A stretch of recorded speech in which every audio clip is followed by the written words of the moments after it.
2018-yili Mirziyoyev nimaga keldi? Fransiyaga. Kredit oladigan bo'lib kelgan. O'shanda men Mutabar Tojiboyevaga yozdim. Mutabarxon, agar piket qilsanglar. Pravozashitnitsa, huquqbon Mutabar Tojiboyeva, o't yuraklar klubi. O't yuraklar klubining raisi. Men aytdim, agar dedim piket qilsanglar dedim, men borsam dedim. Bormoqchiman dedim. Keyin bir pasdan keyin javob keldi. Keling, piket bo'ladi dedi. Ha, sizlar ular Mutabar Tojiboyevalar esimda bor. Mirziyoyevning Parijga kelishidan oldin o'sha saroyning oldida uchrashuv bo'ladigan saroyning oldida piket o'tkazamiz, uning siyosatiga qarshi deb e'lon berdi. Siz shunga qatnashmoqchi bo'lgansiz. Ya'ni o'sha yerda ham o'g'lingiz masalasini olib chiqmoqchi bo'lgansiz, men tushunishimcha. Xo'p, Mutabar kel dedi, Mutabar Tojiboyeva kelavering dedi. Keyin kechda kirib bordim, soat 10larda. Borganimdan keyin bir kimdir O'zbekiston hukumatidan Mutabar Tojiboyevaga xat yozgan bo'lgan. Endi u Mutabar taniydimi, yo'qmi bilmayman. Menimcha o'sha birinchi marta bo'lishi kerak. Anaqa degan juda hol ahvol so'rab uni juda eritgan. Keyin aytganki, agar men degan advokatlarni kattaqoniman, millatim qozoq, esimda turgan edi. Millatim qozoq dedi. Agar dedi qanaqa muammolar bo'lsa, menga dedi yozib bersangiz dedi Mutabarxon, men dedi hukumatga olib kirib beraman. Agar dedi hal qilsa, ijobiy hal qilsa dedi, menga ham yaxshi, sizlarga ham yaxshi. Lekin bitta sharti bor dedi. Familiyamni hech qayerda ismimni aytmaysiz, piketga chiqmaysizlar dedi. O'shanda bu suhbat qayerda bo'lyapti? Mutabar Tojiboyevaning uyida bo'lyapti. Ha, ya'ni shartlaringizni bajarib beramiz, lekin bitta условие sizlar piketga chiqmaysizlar Mirziyoyevga qarshi. Keyin Mutabar nima dedi? Mutabar hamma yoqqa e'lon yozdi, biz hukumatdan dialog qilamiz dedi. Bizga xat keldi dedi. Dialog qilmoqchimiz dedi. Siz o'g'lingiz borasida mana xo'p, o'sha odamga aytmadingizmi? Millatim qozoq, advokatlarning kattasiman degan odamga aytmadingizmi? Xo'p, hal qilsangiz mana meni o'g'limni topib beringlar deb aytmadingizmi o'sha odamga? Yo'q, faqat Mutabar bilan yozishyapti, u gaplashmayapti. Ha, yoz. Ko'rinmayapti, o'zi ko'rinish bermadi. Keyin o'sha joyda men aytdim, "Esi" dedim, "Shundan shoqa" dedim, kelib quruq ketarkanman deb xafa bo'lib o'tirdim. Keyin ertalabiga bir rus ayol o'sha Fransiyada nodavlat tashkilotining jurnalistikasi ekan. O'sha Mutabarga telefon qilib aytdiki, "Mutabar, nima uchun piketni qoldirdinglar" dedi. Keyin bu aytdiki, hukumat, O'zbekiston hukumati bizga xat keldi, hukumatidan biz dedi hukumatdan dialog qiladigan bo'ldik. Piketni qoldirdik dedi.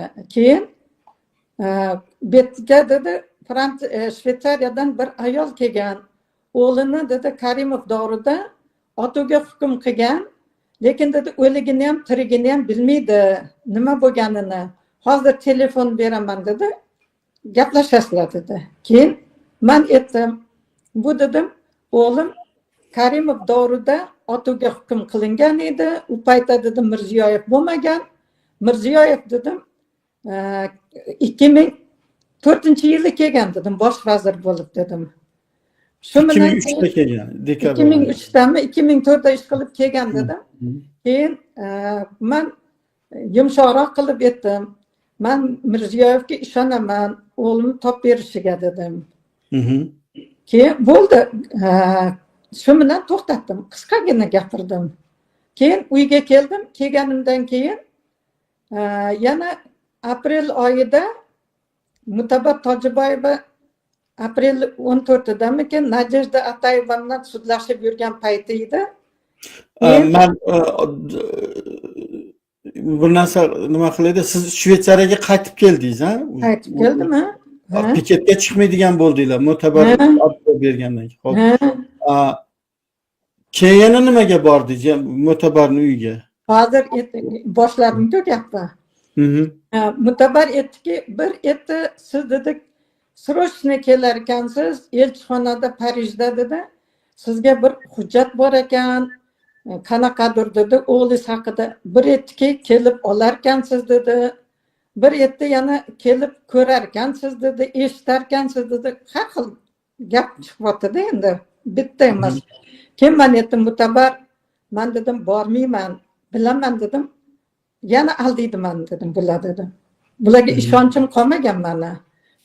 Doim aldab kelgan dedim. Endi ham aldaydi. Bormayman desam, yo'q, kelishingiz kerak ekan, kelib olishingiz kerak ekan. Bir kecha, ming kecha emas, yoningizda men turaman. Yuring dedi. Keling dedi. Keyin bordim. Undan oldin aytdiki, ana birinchi borganimda bo'lsa kerak. Mutabar aytdi, siz dedi, ha, birinchi borganda ekan, sal adashdim, uzr. Anaqa dedi, magazinga kirib dedi, hozir dedi, produkt olamiz. Keyin dedi, siz ichasizmi dedi.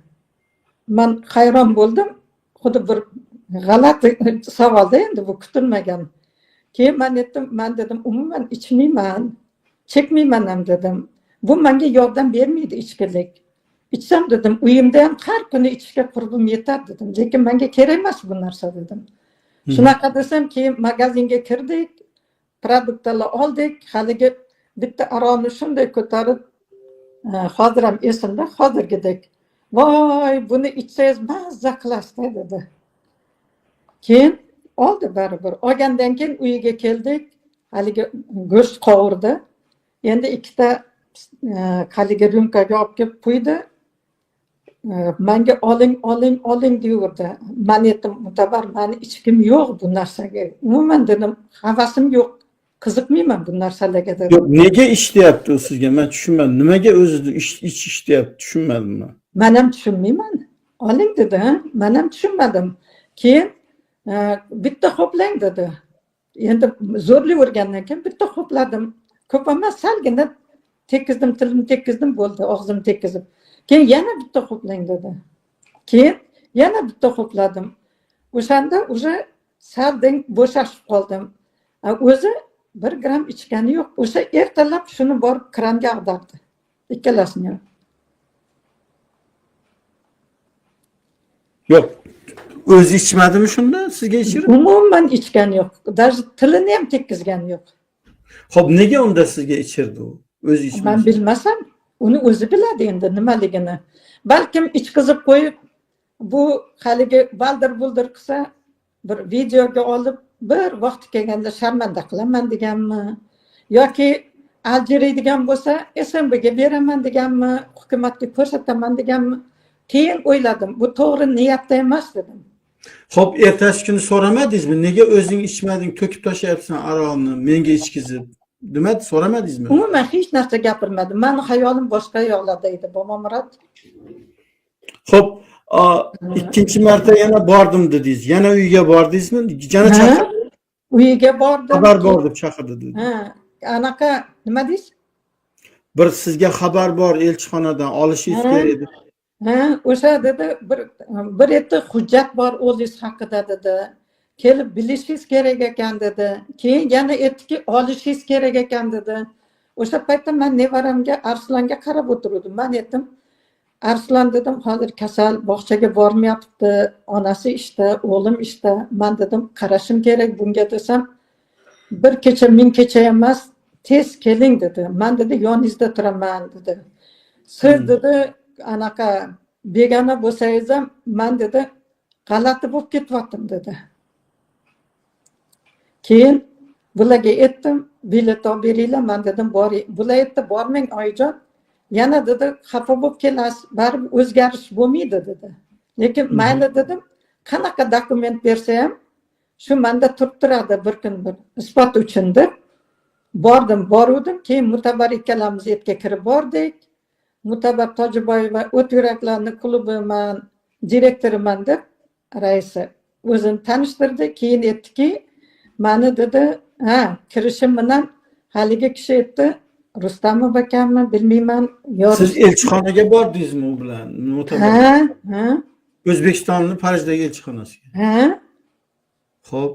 Keyin kirgandan keyin mana Bashorat opa Eshova degandan keyin Shvetsariyadan keldi degandan keyin haligi kishi aytdiki, ta'ziyamni qabul qiling dedi. Shunda eshikni, ko'cha eshigini yopayotgan ekan.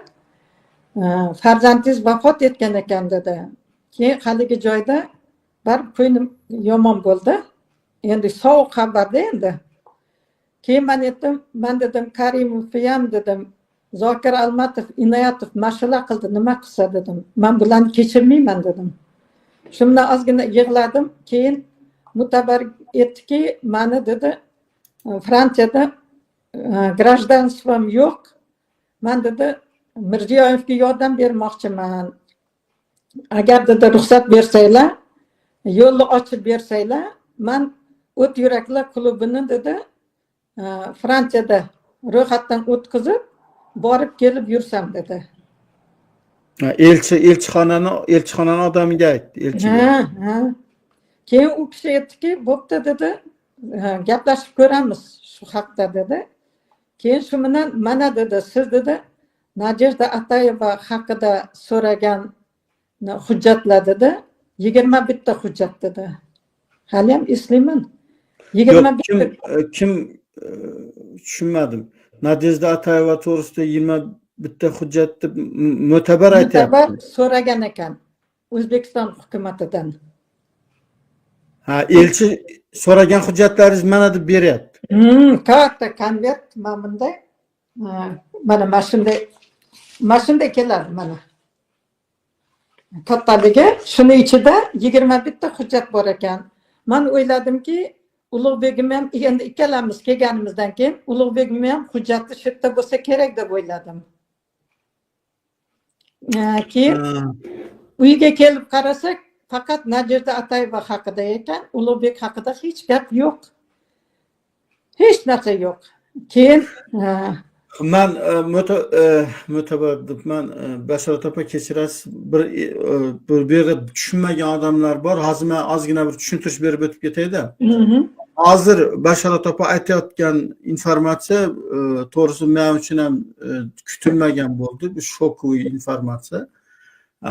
Mo'tabar Tojiboyeva yillar davomida Fransiyada yashaydi. Yillar davomida Fransiyada yashaydigan yana bir o'zbekistonlik huquqbon Nadejda Atayeva bilan sudlashadi bular. Haqorat qilgani uchun Nadejda Atayeva uni sudga bergan, bu uni sudga bergan va mana shu mojarolar bo'lib o'tdi. Ikkita o'zbekistonlik to'g'risida Fransiyada yashaydigan. Endi hozir Bashorat opa aytayotgan voqea, o'g'lingning xabari bor deb chaqirib elchini oldida, elchidan Nadejda Atayevaga qarshi mana 21 ta hujjatni bir paket, bir konvert dokument olgan Mo'tabar Tojiboyeva. Bu nimadan dalolat beradi, bilasizlarmi? O'zbekiston hukumati bilan o'zbekistonlik huquqbonlarga qarshi hamkorlik qiladi. Ulardan kompromat oladi. Publikatsiya uchun bir narsalar demak olib yuradi. Mana opa o'z ko'zi bilan elchixonada ko'rgan ekan. Lekin Bashorat opani u yerga borishdan maqsadi o'g'lini taqdirini bilish. O'g'li to'g'risida bir og'iz gap. Ta'ziyamni qabul qiling, o'g'lingiz vafot qilgan degan. Lekin Tojiboyeva ham o'lgan bo'lsa, u huquqbonmi? Uni nomi huquqbon degan nomi bor. O'lgan bo'lsa o'g'lini qabrini ko'rsin, ko'rsatinglar, jasadini ko'rsatinglar, suyaklari bo'lsa nima deydi, eksgumatsiya qilib, shumi yo boshqami? Unday narsalarni aytmagan, ko'rdingizmi? Shu bilan qaytib chiqib kelavergan. Men prosta hozir sizlarga vaziyatni tushunishingiz uchun tushuntirib berdim sizlarga. Keyin uyiga borgandan keyin shu e'tirozlarni bildirmadingizmi Mo'tabar Tojiboyevaga? Men shu boshqa davlatdan keldim oldinga, Shvetsariyadan. Ikkalamiz rosa tortishdik. Sal qoldi yoqalashib ketishimizga. Bu voqea 2019-yili bo'ldi, aprel oyida.